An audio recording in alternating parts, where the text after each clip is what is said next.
too much information.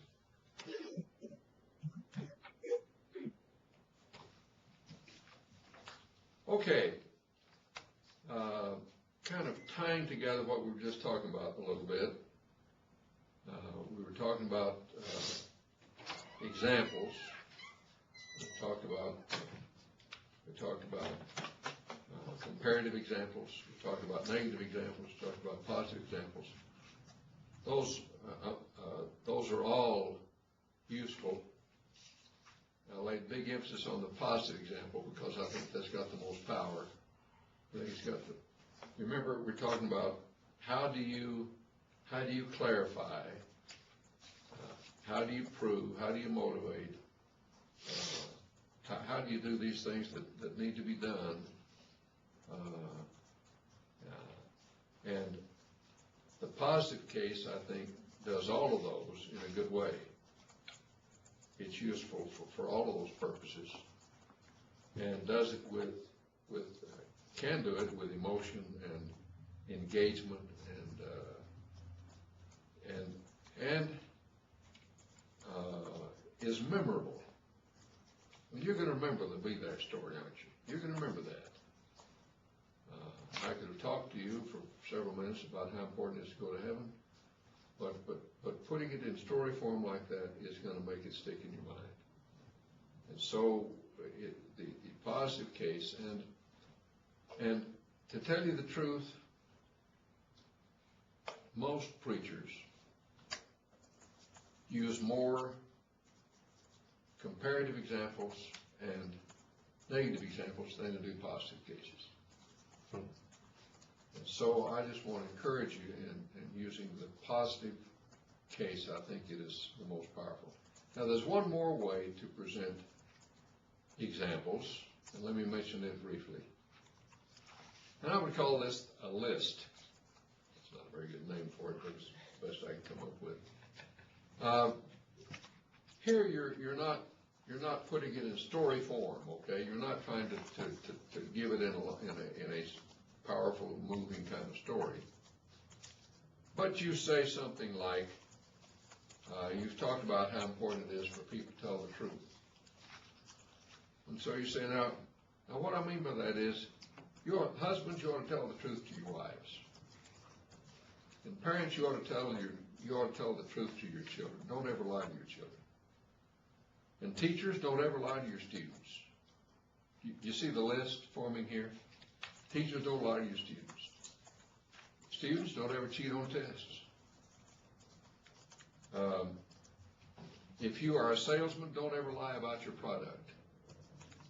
You see what I'm doing here? I'm not telling a big story about it, but I'm just giving a list of practical application, where the practical application would be made. To give you another illustration, we need to take advantage of opportunities to tell people about church and about invitations for them to come and what we believe. We ought to take advantage of opportunities. You know, like when you have a coffee break at work.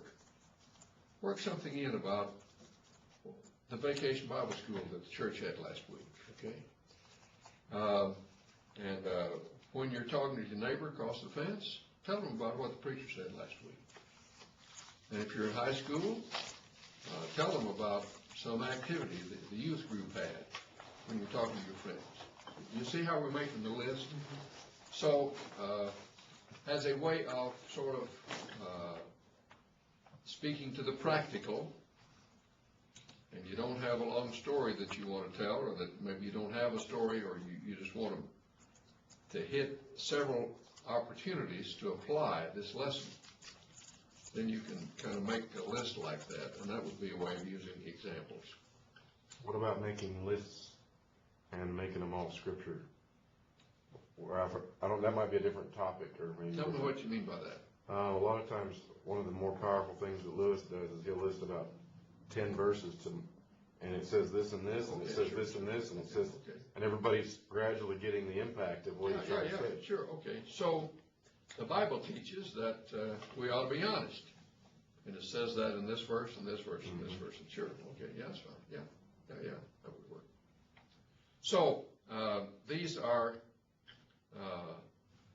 different things about examples. Now let me mention one more kind of supporting material. It's a little different than the others in some ways. Let's call this accepted truth. Accepted truth.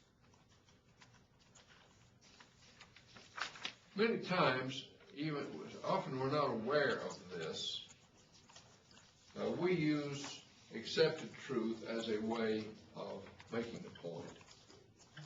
Accepted truth may be something from the Bible. Accepted truth may be something that we just have in our common knowledge that everybody agrees to.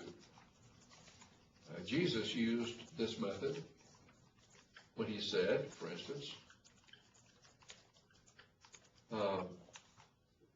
which of you being evil, if his son asked for a fish, would give him a snake? And the accepted truth is, parents do nice things for their children. That being the case, you as a parent are not going to do a bad thing for your child.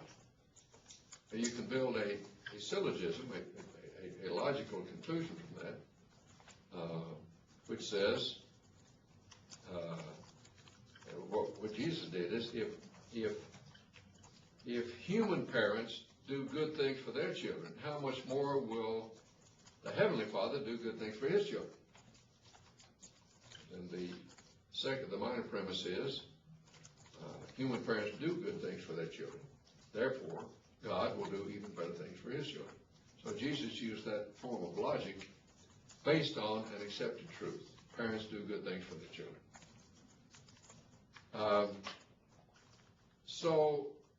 This is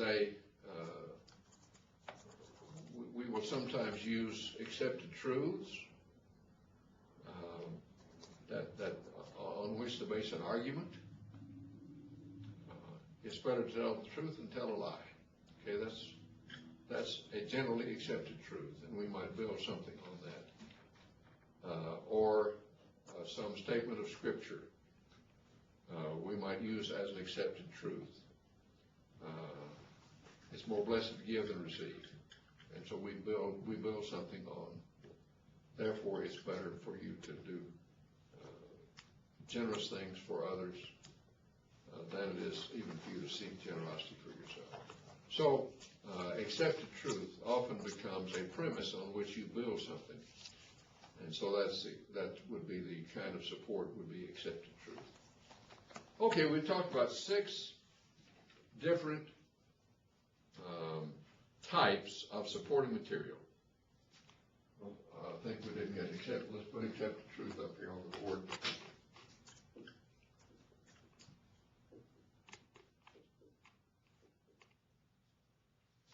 So we've got these types of supporting material.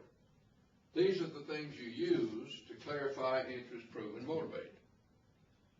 And most of your sermon, 90% or 95% of your sermon is going to be made up of stuff like this. And 5% of it is going to be stating the outline. Now, you also are going to use these things in your introduction and your conclusion. In the introduction, you may want to use some factual information to set the stage for why this is an important message. Some factual information about the high level of immorality in this country might be the takeoff point for a lesson on sexual immorality or whatever. You may want to use something in your introduction that's going to be a story of some kind that catches people's interest and attention, that will focus them in on the lesson you want to teach. It may be a Bible story, but you've got you're going to do something that will hold and catch their interest. Certainly in the conclusion, I want to talk about conclusions now a little bit. Most preachers do not give enough attention to the conclusion. I'll say preachers do not give enough attention to the conclusion. They just kind of let it happen. You need to plan your conclusion very, very carefully. And I would say, whenever possible, use in your conclusion a powerful, positive example of what you want people to do. Now, here is the key about positive cases. Here's the key about positive cases. In using the positive case, you tell about people doing exactly what you want the audience to do. If you want me as a husband to treat my wife in a certain way, you tell me a story of a husband who treats his wife just like you want me to treat my wife. You don't just say, now husbands, treat your wives better. You give me a story of somebody who has treated his wife just like you want me to treat my wife. Now if you say, for example, we all ought to be out talking to people about the gospel. Okay, what do you mean? Well, I just mean in your conversations, tell people about the gospel. What do you mean? I mean... So what? That's right. I mean, women, when you go into the beauty parlor, remember this story. There was a Christian woman who went into the beauty parlor about twice a month to have her hair done. And in the beauty parlor, they talked. Is that okay, women? Did they talk in the beauty parlor? Yeah, okay. And so she decided, I'm going to talk to my hairdresser about what goes on at church where I go. And so she began to say, last week the church, the preacher talked about this. Last week at church, our young people went on a campaign. Last week at church, we had a vacation Bible school. We had 600 people came to vacation Bible school. So she began to talk to her hairdresser about what was going on at church. And then one day she said to her hairdresser, we've talked a lot about what goes on where I go to church. I wonder if you'd be interested in a Bible study. My husband and I would be glad to come over and visit with you and your husband and have a Bible study. And the woman said yes. And so they set up the Bible study. And at the end of the Bible study, the woman and her husband and two of their older children were baptized into Christ. Started with a conversation in the beauty parlor. Now my question to you, does that have more impact than saying, just talk to people about the church? See? Here's another story. There's a mechanic. Remember the church? His mechanic shop is right across the street from the cafe, and he goes across the street to this cafe every day for lunch. And as he's over there, he gets to know the waitresses pretty well. It's the same woman every day at noon. And he mentions to them where he goes to church and invites them to come. They never come, but he invites them to come to church. Just, a short conversation. I mean, you can't have a very long conversation with a waitress. One day, one of these waitresses finds out that she's got cancer. She wants to talk to somebody religious. Who does she know? The mechanic. And so she says to the mechanic, I really need some help right now. I'm really struggling with the fact that I've just learned I've got cancer. And he says, I think it'd be really good if you talk to our preacher. I think he could really help you. So she said, okay. So the preacher set up a session with a woman and with three of her friends. And they talked and they set up a Bible study. And before long, 4 women baptized into Christ because of the conversation with a waitress at a cafe. Well, what does that do? See, that tells me exactly what you want me to do. You want me to talk to people in the everyday circumstances of my life. And that's so much more powerful. See, if you got a lesson on evangelism and you close with that story, see, that's going to have so much more impact than just saying, wherever you go, talk to people. It tells me exactly what you want me to do. Exactly. I think the mistake I've been making, maybe some others here too, is my grandfather converted his nurse when he was in the hospital. Yeah. Well, my mistake has been, and my grandfather even converted his nurse, and that's all. Yeah. I don't tell the whole That's story. Right. You gotta tell the story. I need to find out more details. That's right. Yeah. I think But you it's see, not as effective when you just say it. That's right. You see, you tell the details, you tell the story, you put it in story form. Mm-hmm. You tell it like a story, and you tell it with his occupation as a mechanic. Okay, see that sharpens the picture. And he goes across the street to the cafe every day at lunch, and he talks.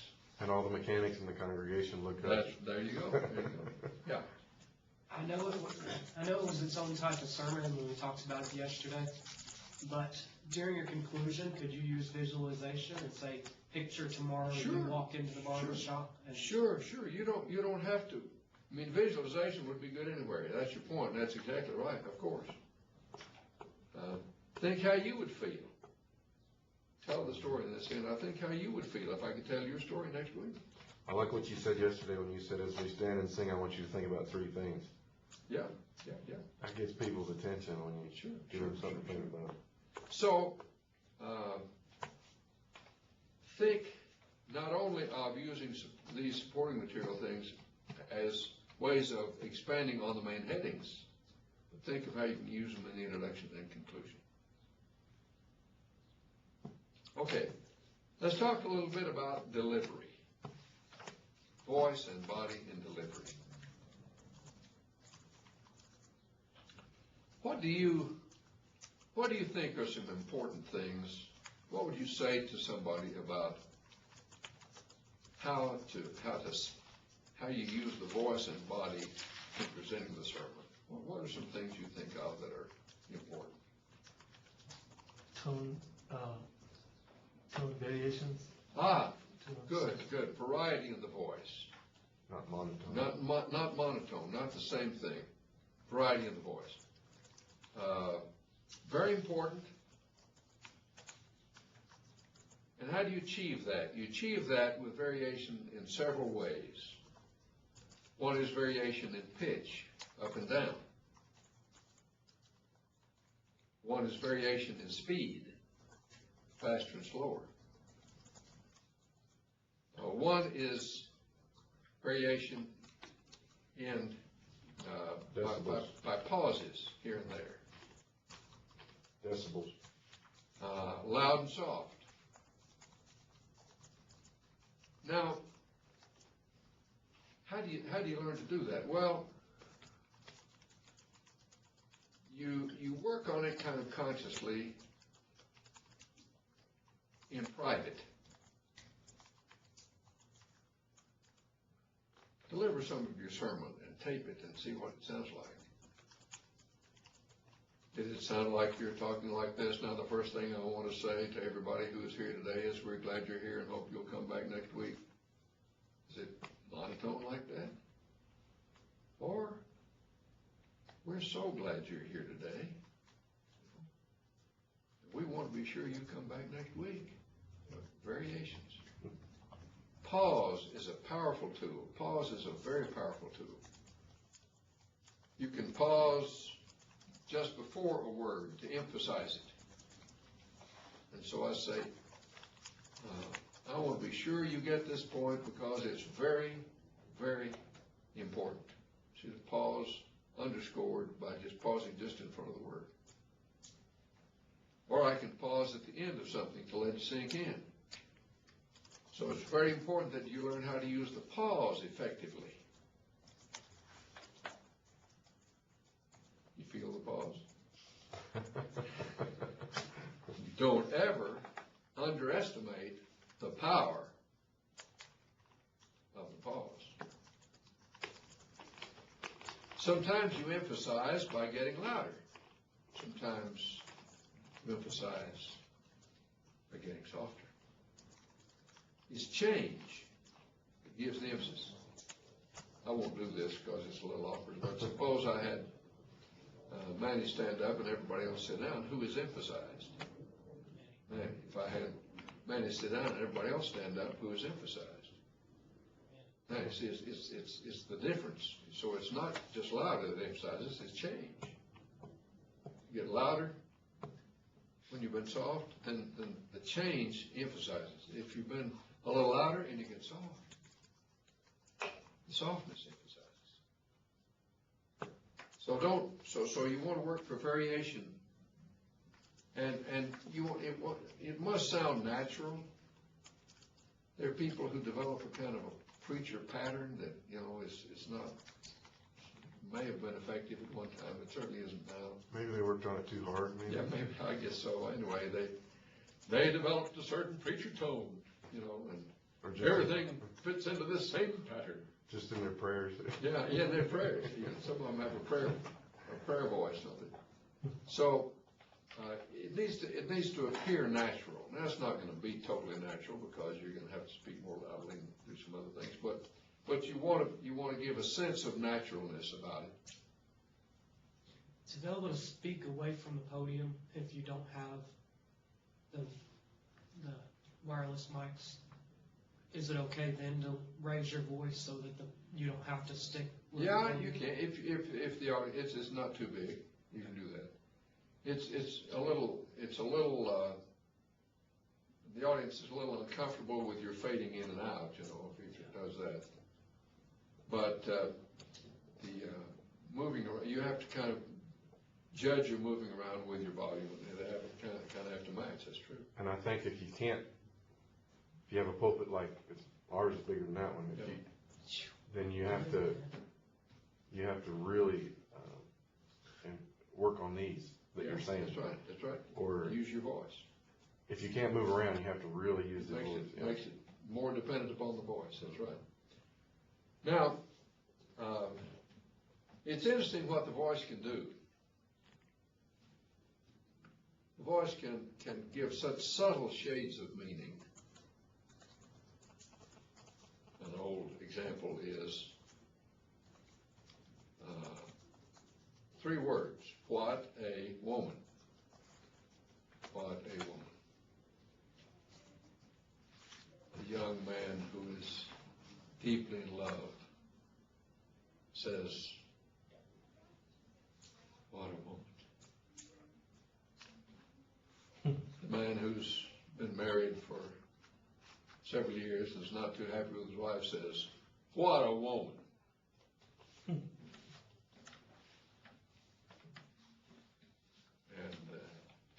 the man who's never been married and was still interested in it says, what? A woman? Same words, but a little different meaning. It's interesting how you can shade them in others. The point is, the voice can do amazing things in shading words. Now, how do you do that? Well, we all do it pretty naturally. I mean, if my wife sees a mouse, nobody has to tell her how loud to scream, that comes very naturally for her. So we nearly all have some natural tendency to do this in the right way, but when we get before an audience and we're, feel kind of unnatural, we don't do it as we would in natural conversation. One of the things people say is that our preaching, that public speaking should be conversational. Conversational. And there's a sense in which that's right. It needs to have the sense of conversation. But it should not, it can't really be conversation. It's got to be, you've got to project more loudly than you would in conversation. You've got to speak in a way that's more inclusive of more people. You need to know how to build to a climax, which you don't normally do in most conversations. Let's talk about climax with a voice.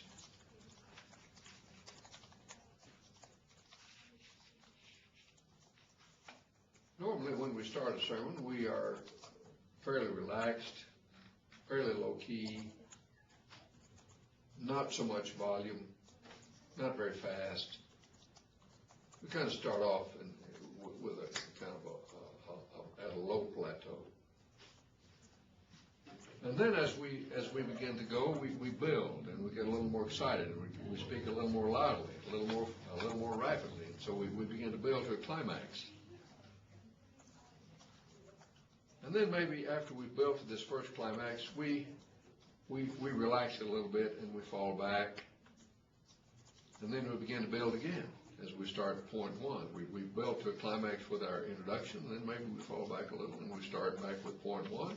And we begin to work, and we work up to a point where we're louder and more forceful and a little faster as we bring point one to a point of climax. And then we have a little transition into point two, and we fall back a little bit. And then we begin to build to the climax of the next point, and so on. And then finally, as we come to the conclusion, we build a climax.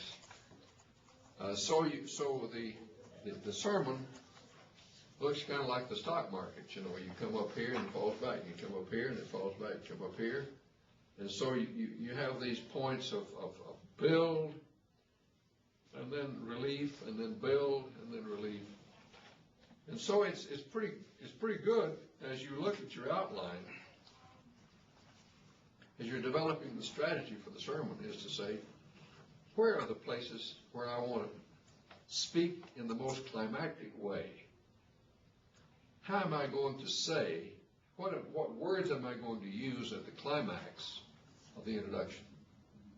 What words am I going to say, and how am I going to say them at the peak of the first point?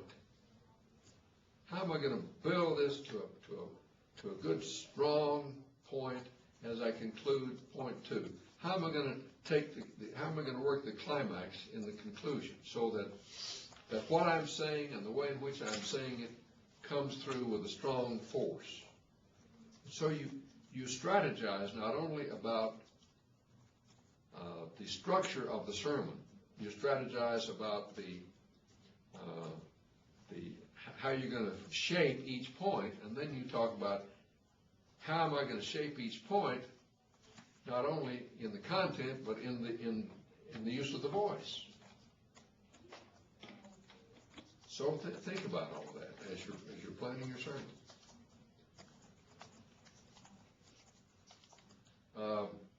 Let me say just a word about protecting your voice. A preacher who's lost his voice is not very likely to preach very long, is he? I mean, your vocal instrument is a very, very important part of what you use when you preach. You know, I've known some preachers who preach sitting down. I've known some preachers who preach from a wheelchair. I never knew anybody who could preach who couldn't speak. You've got to be able to speak. So protect your voice. Don't do things that are going to harm your voice. Don't yell at a ball game in a way that tears up your vocal cords. Okay. If you're sick with something that's affecting your vocal cords, be very careful about what you do to them. I mean, there are preachers they're singers and actors who have developed nodes on their vocal cords and they can't speak anymore, or at least not normally. So you want to be sure you protect that voice. The voice is a very interesting instrument. Put your finger right here on what we call the Adam's apple. You feel a little notch? You feel the notch? That's called the thyroid notch. Thyroid notch. Behind the thyroid notch are some thin muscles. You know all about this. See if I get it right, okay? There are some thin muscles. We call them the vocal cords, but they're not really like strings. They're like the edge of a muscle called the thyroarynoid muscle. And the vocal mechanism is such that they're attached right behind the thyroid notch, but in the back, they can be opened and closed like this. So if you blow air through your larynx. This is called the larynx. If you blow through your windpipe, if you blow air through there with these separated, it doesn't make any sound. But if you bring these close together and blow out, then they vibrate, and the edges vibrate, and that's what makes the sound. And the tighter you make them, the higher the pitch, and the looser you make them, the lower the pitch, just like on a guitar. You know, what do you do with a guitar? Well, if you want to tighten the string, you know, it makes a higher pitch. Also, the reason that when you have laryngitis, that your voice is lower is because these have gotten thicker. They're sore, and they've gotten thicker, and so they vibrate more slowly. And the slower the vibration, the lower the sound. I mean, we all know how vibration works like that. So, when your voice is lower because your vocal mechanism is sore, you don't want to just keep talking and beat it to death. When you make a sound at what on the piano would be middle C, these chords are vibrating 256 times a second. So if your vocal cords are sore, you want to beat them against each other 256 times a second. Is that the way to get them well? Doctor? That's the way to kill them. That's the way to kill them. That's ain't going to help them. So you got to give your voice a rest. You got to take some kind of medicine that's going to help you get better.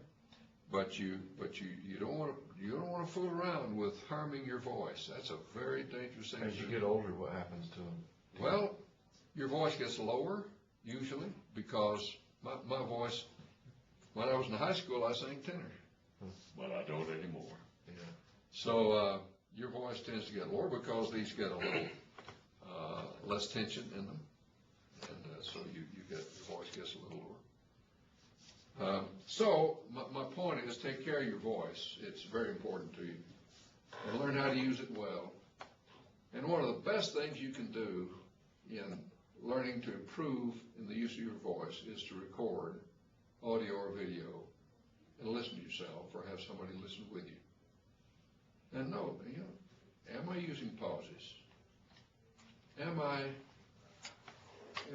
changing as I go along? Does it all sound just alike? Is that what you did? Did you? Yeah, I've done that. Yeah.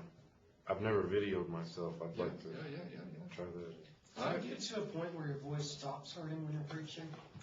Your voice hurts? Is it no? Yeah, mine's gone by the whole Sunday of preaching. If I preach morning and night, it's just killing me. That's probably because of some tension and nervousness. That you will. Puberty. You'll probably. That was Sorry, me. You'll probably get past that with a little more experience. People are different. I've known preachers who've been preaching for 30, 40 years, and they still got nervous every time they went to the pulpit. And others who, don't, who prepare well, but who don't feel that sense of anxiety and nervousness. And it just kind of depends on the person. But there's, the nervousness is not all bad. That is, it gives you a kind of a heightened state of readiness.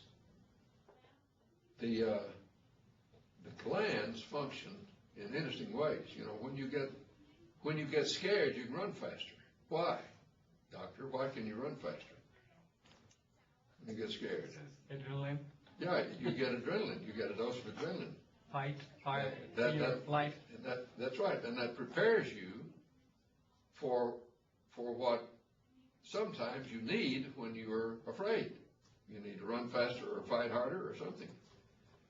But if it's to get in the pulpit, then you have to make your knees, why do your knees knock when you get scared? Well, you've got more energy, and it's trying to get out. It's trying to go somewhere. It's got to go somewhere, and so it goes into your knees and other stuff. So moving around a little bit can help you use up some of that energy.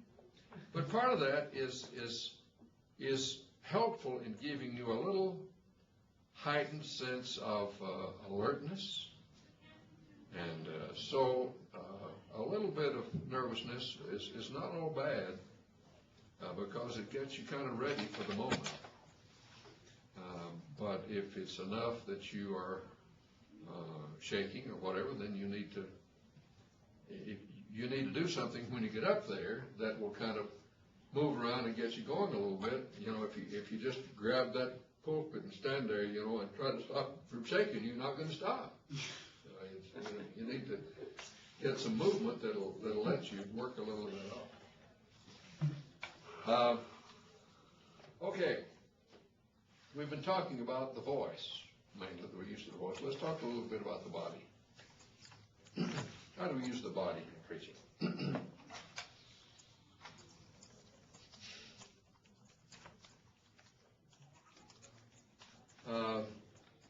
Did you ever hear about body language? What is meant by body language? How do you, go ahead. No, you go ahead. Joshua, go ahead. Okay, I think your body moves in such a manner so as to emphasize a point, and like I suppose hand directions and so forth, that you can point your finger out to people, you know, sort of bringing them into reckoning. Okay. Different positions and movements and looks of the face send a message, don't they? Have you ever seen this woman on television that analyzes people's body language? It's kind of interesting. She'll have a video of President Obama or of some senator or somebody giving a speech, or they'll be asked a question at a news conference, and they'll respond, and she'll say, "You see their eyes? Their eyes got big, you know," and that has a meaning. You know, they're kind of shocked by that question.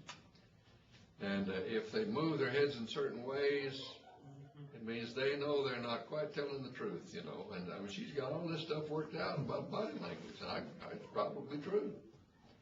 Well, everything you do with your body is sending a message. How you walk to the platform is sending a message. What you do with your eyes is sending a message. What you show with your face is sending a message. What you do with your hands is sending a message. The position of your body is sending a message. Suppose I stand like this. What message am I sending? Arrogant. Back off. Arrogance, yeah. But if I'm doing this, you see, I'm inviting you in. I'm close. I'm intimate. You see. So I once had a preacher, a fairly experienced preacher in my class, and he was like me. He was a little short of stature, and somehow he tended to kind of put his chin up like this when he preached. And I said, "Do you know what you know what message you're sending with that? You know, well, it's not the message you want to send. It's kind of arrogant and condescending. He didn't mean it. He didn't mean that. That's just kind of a habit he developed. So you want to be sure that your body is sending a message. Okay, there's no way you can avoid. You can't say to the body, "Don't send a message." The body is sending a message. People are reading something into what you do. The question is, can you make that help you and not hurt you? So if you stand behind the pulpit and you don't ever move and you don't ever gesture, that sends a message. That sends a message of distance rather than intimacy. It sends a message that you're not really trying to engage people as much. I've known some preachers who never looked at the audience. They always looked at the floor, they looked at the walls, they looked at the ceiling, but they never caught people's eyes. Well, what does this do to you? Can you feel it? Can you tell? Does it send a message to you when I say, "Now I want to tell you people something very important right now"? No, it just doesn't work. It just doesn't work. You've got to look people in the eye. I've heard speech teachers say, "You don't have to look at the people, just look over their heads at the back of the wall, and they won't know the difference." Do you know the difference, whether I'm looking at you or not? Of course you do. Now I don't have to look at one person all the time, you know. I want to spread it around. But you know if I'm looking at people in the audience or not. You can tell that. You can sense that. And that sends a message that I want to engage you. I'm earnest about this. This is important. This is a way in which I want to communicate with you. So eye contact is vital. Now, there are various things that can interfere with eye contact. It may be the way you look at your notes. You can use notes and still keep strong eye contact if you do it right. People will allow you to glance down once in a while. They're not going to be too bothered by that if you need to do that. But be careful when you look down. We've talked about that. Be careful that you don't look down when you don't need to. Be sure, be absolutely certain that you don't look down when you first start. Surely you can learn your first few sentences, okay? Surely you can remember your first few sentences. So you start out looking at the audience. You walk to the pulpit, and the first thing you do is look out, and you get the audience, you catch them in the eye. If you have to wait a little bit till they settle down, just wait. And when they're ready and you're ready, we'll start. And don't look down at those notes. And speak your whole introduction or a good part of your introduction without looking down. And that'll establish the fact that you are engaging them. It's very important. And if you can, as much as you can do without looking down is fine. But if you need to look down occasionally, catch a thought, catch the next thought, see where you are. That's okay. But do it in a way that doesn't break the train and doesn't break the contact with the audience. That is, it comes at moments where it's appropriate to look away. It's very important. How about the look of the face? Do you read anything into the look on somebody's face? Yes. Of course you do. Do you ever smile when you preach? You ever frown when you preach? You ever change expressions when you preach? When I was telling some of those stories that moved me, you could tell I was moved. You could tell by my face. You could tell by my voice that I was moved by that. So leave yourself open to it. You can't put that on. I don't mean to be an actor. I don't mean that at all. But I mean you be responsive to what you're saying, so that what you say is moving you as well as you want it to move the audience. And so facial expression is important. Have somebody to ask. Have somebody look at you. Look at a videotape. Do you ever change expressions? If you don't, then you need to work on that. Body position.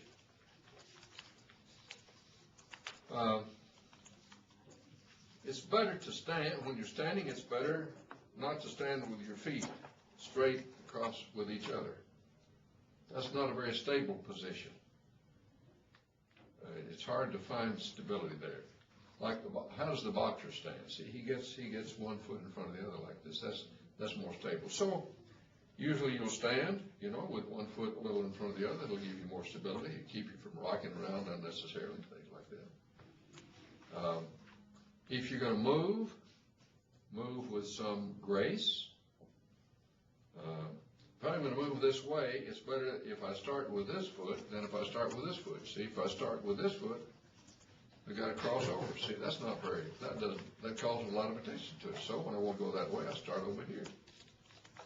Well, those seem like little bitty things. I mean, well, what difference does that make? Well, you don't want to do anything that calls attention to itself. Your movement, good art conceals its artistry. You want to move in ways that people are not really aware you're doing it, but it's adding its place, its momentum to what you're saying. Move forward a little bit when you want to emphasize a point. Move back a little bit when you're relaxing from that point. A little movement can be helpful. The movement needs to be motivated. So by that I mean you move when it has meaning, when it adds to the force of what you're saying. You know, in drama, on a play, the director is very aware of position on the stage. For example,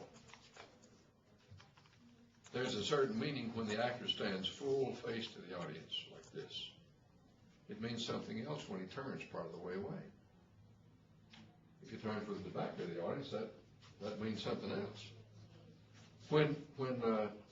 If somebody is standing there and I'm approaching them, a good director will have me approach like this.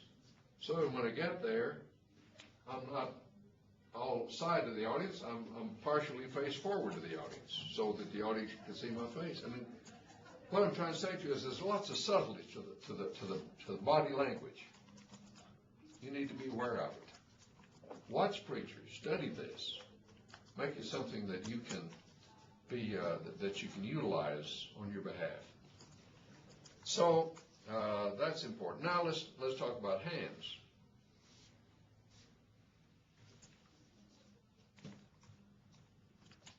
What do you think about this? Nervous. Not too good, is it? Uncomfortable. You're not excited about what you're saying. Yeah. What you're going to do. So, Jiggle your coin sign. yeah. Sorry, I'm out, but yeah, that's a good point. Now, you want to use your hands for gestures. There's a language to the hands.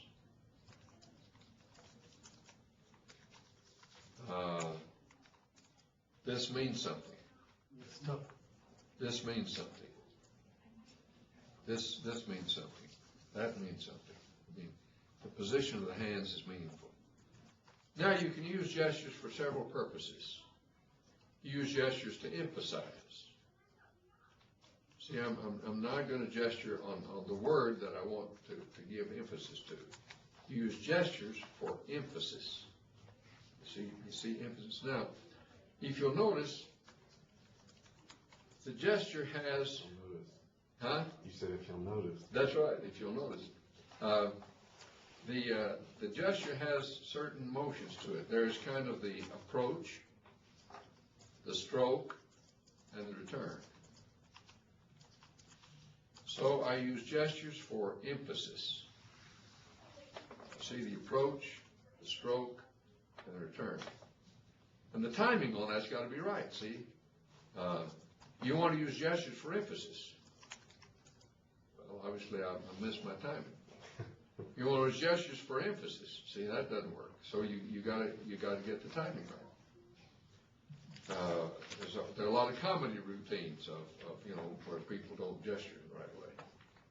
So your hands, the position of the hands, the movement of the hands, all has a meaning. Is it the more they see your hands, the better? Probably. If you're standing behind a pulpit, you probably will. The easy thing is to grab the edge of the pulpit and just leave them there. But that doesn't let them help you any. So you need to get them up here and let them help you. And so all of us have a kind of a neutral position to which our hands go when we're not using them. So it may be resting them on the pulpit like this or something like that, or out here, it's okay. But don't get in one where you, like if you put them in your pockets and you feel the gesture coming, you can't get them there in time, see? And besides that, hands in the pockets has a meaning. It means kind of informality. And, if I were wanting to engage you in group discussion, for example, and I wanted to be sure you would talk, I'd say, okay, I'd kind of back off and put my hands in the pocket and expect you all to say something. I mean, there's a meaning to this. That's my point, is that everything has a meaning.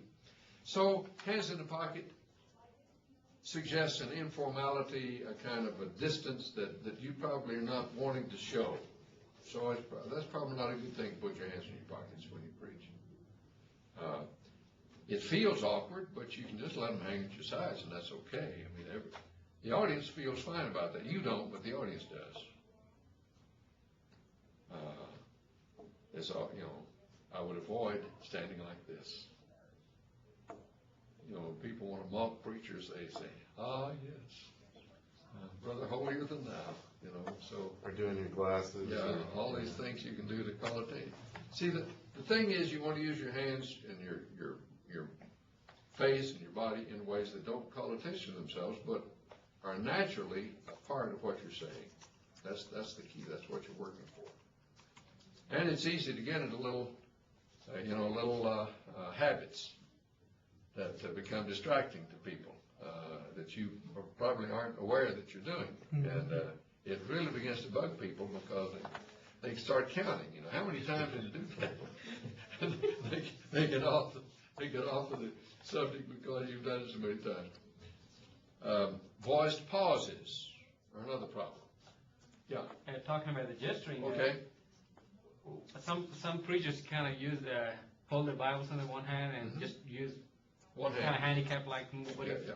Well, it's not necessarily bad to hold your Bible if you do it in a way that's comfortable and doesn't call attention to itself, and you want to refer to what's in the Bible and use the other hand to gesture. Sometimes you can use, even with the Bible there, you can use it a little bit.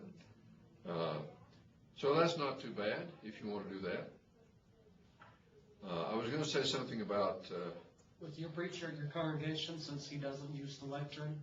He holds the Bible in his hand some of the time. And he stands up in front of the pulpit, and sometimes he'll lay the Bible back on the pulpit like this. See? Okay. When he doesn't need it, and then if he needs it, well, he'll reach back and get it and read a passage or do something. So he usually doesn't hold it in his hands the whole sermon. Sometimes he does, but usually What if you have a brain freeze? This would be a good time for a song. Brother Song Leader, would you come lead us in? Okay. Let's have a prayer. I feel the prayer coming on. Well, it can happen. I went to sleep preaching once. No, you didn't. Yeah, I did. No, you didn't. Yeah, I did. Seriously? I'm serious? Yeah, I did.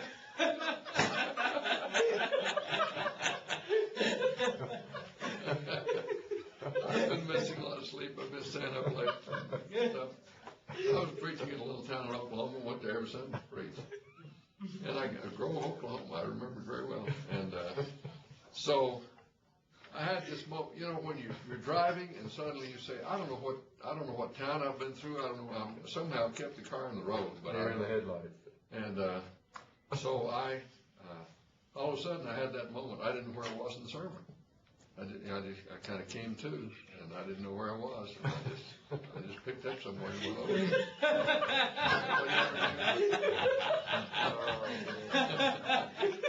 So don't miss a lot of sleep. Get up and preach. You never know what'll happen. You might do that next week. I might do it next week. That's I right. had a teacher who kind of slept while he was teaching. Yeah. He sat in the chair and he was talking all of a sudden. So all of a sudden, I'll be with. That's right. come on, wake up, man. Yeah, Well- when I was in elementary, we were supposed to go read to the second graders, and we were like in sixth grade. We went down to a classroom. We went to open the door, and the teacher was asleep, and all the kids said, "Shh, she's asleep. We're trying not to wake her up." That brings up a question for me. It can be discouraging when you see people sleeping. Yes, it is. Well, And, is there anything you can do, or do you just keep on going? just keep on going. Yeah. There are various reasons for that. Yeah. Some people are, just are in a condition where if they sit a long time, they go to sleep. I mean, I'm kind of like that. It's hard for me to stay awake just sitting in a position a long time. So, I'd look somewhere else. I wouldn't look at them. I'd look at people who are awake and just kind of forget about it and go on. I was going to talk about voice pauses, saying and ah. That can get in the way a lot. It's easy for us to do that. It's easy to happen. It's kind of a natural thing to do. But it can become very, very distracting. So you want to avoid that. And good way to learn not to do that is to have somebody in the audience count how many times you do it. And if you know they're out there counting, you'll do it a lot less. And then if they say to you, okay, I'm counting, and today I counted 40, the next Sunday they count 20, the next Sunday they count 10, you feel like, I'm making progress on this. And so you want to avoid and stuff like that, because that can get distracting to people if you do it not just once in a while, but if you do it quite a bit, that'll become a distraction. So learn to avoid that. Now, what about you? When people say you need to do this, you need to do that, yeah, instead of we or us. That's a good point. Normally, you want to include yourself with the audience, and that means using first person we, collective, first person we. We all are cheating on our husbands and even We all are cheating on our husbands. We all can do better at this. Let's all come next week and take part in the campaign. So, yeah, that's a good point. We need to think in those terms. When you state your main headings in a sermon,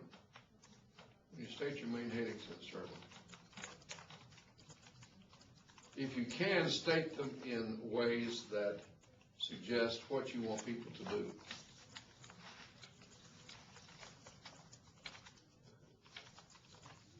We should pray every day. We should read our Bibles every day. We should talk to somebody about Jesus every day. Stated in terms of that's inclusive and which calls for the action that you want people to do. Now, not all sermons are built for that purpose in that way, but whenever you're building toward what people are going to do, why it's good to include yourself in that group. Yeah, that's good. Okay, let's talk a little bit about our assignment.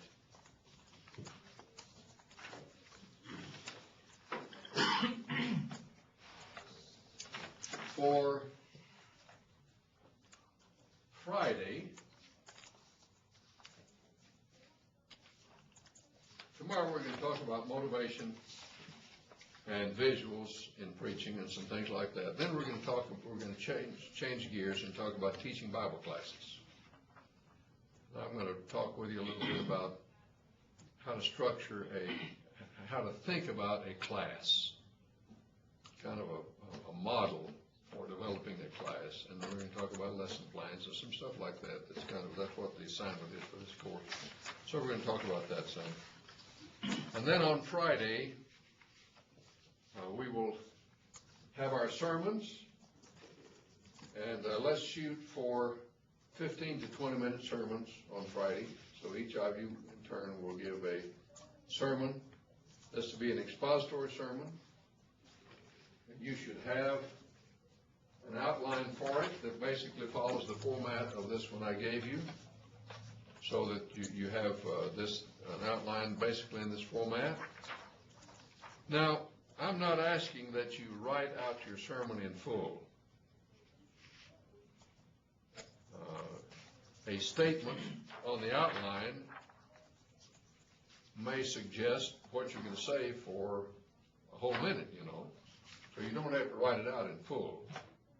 Maybe you're going to tell it, I certainly hope you're going to give a positive case. You don't have to write out the whole story, see. You just write out, John's, the mechanic went to the cafe. Okay. So you don't have to write out everything, but everything should be represented somehow on the outline. Think through your strategy carefully. Remember what I told you to do about introductions. Gain their goodwill. Give them the background they need to understand the passage or the topic. Make them want to listen to it. You make it, do something in the introduction to make me want to hear the rest of it. If I get up and walk out at the end of the introduction, you're in deep trouble. Okay? Make me want to listen. Have a subject sentence that capsules the theme of the passage. that you're gonna drag through the passage. You need your subject sentence ought to capsule that theme. Then you got the main headings that you've developed out of that passage, and you expand on those with supporting material, as we've talked about today, and then develop your conclusion to summarize and make your final appeal. Now, in this sermon, be aware of the types of supporting material you're using as we talk today. Try to have a positive case or two, okay? Use some factual information. Use some quotations. Be aware of how you're putting this together. Don't overwork explanation. You may even want to go through your outline and say, what kinds of supporting material am I using on this point?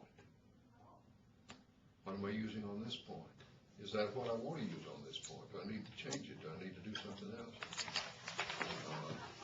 Work through your tentative outline and ask the question, am I holding people's interest? Do I need to do something along the way here that will build interest and let people be more engaged? Has it been too long since I did something that's going to catch their attention? So think through the strategy. Think through the strategy. And then when you should turn in to me Friday morning before you speak. You need to turn in to me the outline, which I will mark on as you're speaking. See, I need that to make some notes while you're speaking to help make suggestions. So you can you can decide how you want to, what method you want to use to remember what you're going to say. You may want to speak from the outline. You may speak from a reduced outline. You may speak from no notes. You may write out part of it. I mean, that's up to you how you do it. But remember the difference, that the outline is the strategy. What you do to remember what you're going to say is something else. You may happen to use the game plan, the strategy as your notes, okay, or something else. But I need the outline before you get up to speak. So if you wanted to use it for notes, you need to have 2 copies, in other words. Try to make your, we'll probably use, I guess we'll use that as a lectern. It's better than this one, I think. So you'll have a lectern to work with if you want to. If you want to, if you don't want one, well, that's fine. If you want to use that and move around some, that's okay. But think a little bit ahead of time about your delivery. How am I going to do this? Where are the climaxes? Where am I trying to, what am I trying to get the audience to do? How am I going to conclude this in a forceful way? We've been talking about these things all week, and I want you to bring all these together, bring all these to bear in this sermon that you're going to preach on Friday. 15 to 20 minutes. Then on Friday, we will have a final exam, and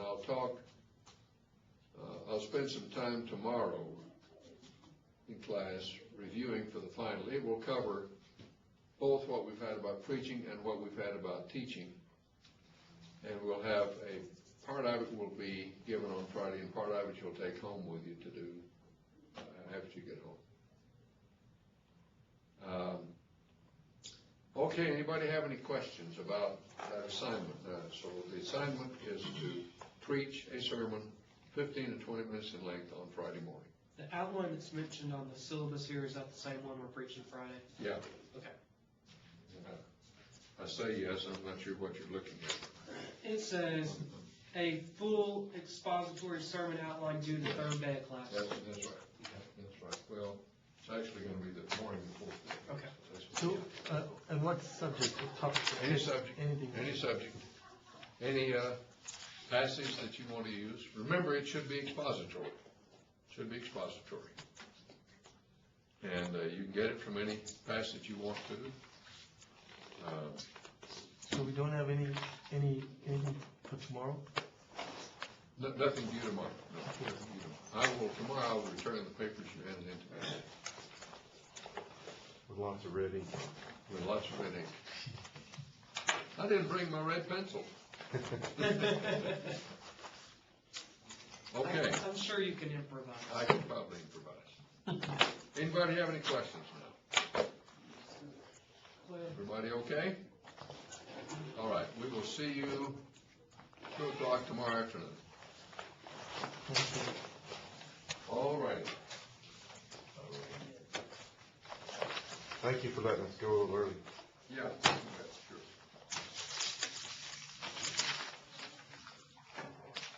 I'm probably going to ask you either tomorrow or Friday to select a couple of things that we've talked about that you think are going to be especially helpful to you. I think that might be good for you to share with each other. Tomorrow or Friday. So kind of be thinking about that a little bit.